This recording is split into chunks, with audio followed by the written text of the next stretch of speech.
Hello everyone. આજની આ પળ બહુ ખાસ છે. તમારા બધાના સાથ અને સહકારથી મારી કવિતાનું શતક પૂરું થવા જઈ રહ્યું છે. આજના આ પ્રસંગને યાદગાર બનાવવા હું તમારા સમક્ષ મારી કવિતા લઈને આવી છું. કવિતાનું શીર્ષક છે સફર એ જ કવિતા. નવી હતી સફર, દિશાથી સાવ અજાણ, પૂર્યા પ્રયત્નના પ્રાણ અને કવિતા થઈ ગઈ. ભારા કર્યા હળવા અનુભવના ગહેરા, ટપકાવ્યા જીવનના ખટમીઠા સ્વાદ અને કવિતા થઈ ગઈ. લખાણ દરેક નથી જીરવ્યું છતાંય ભીતર ઝંઝોળ્યું અને કવિતા થઈ ગઈ. ખુશી આવી બેઠી પાસે, વહેંચણી કરી હોઠોએ અને કવિતા થઈ ગઈ.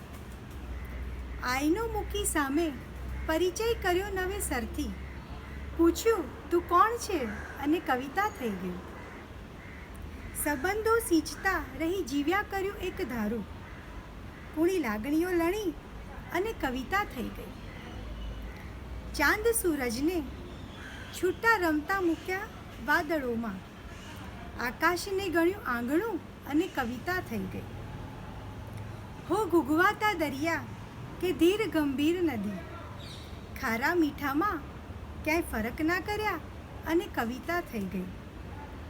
ફરિયાદ ના હોય કારણ ત્યાં બીજાને રાખ્યા આગળ, ફરિયાદ ના હોય કારણ ત્યાં બીજાને રાખ્યા આગળ અને કવિતા થઈ ગઈ.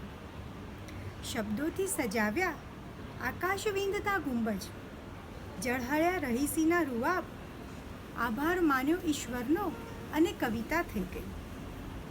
પકડ્યા દરેક તરંગ, સ્પર્શ્યા ખૂણે ખૂણા, છેડ્યા મધપુડાના જાળા, માણ્યા પ્રકૃતિના ખોળા, સાધ્યું અંતર સાથે તાદમ્ય ઊંડાણ, જીવી દરેક ક્ષણને અને કવિતાની સદી થઈ ગઈ અને કવિતાની સદી થઈ ગઈ. આપની Chhaya Majmudar. Thank you. Stay home, stay safe, take care.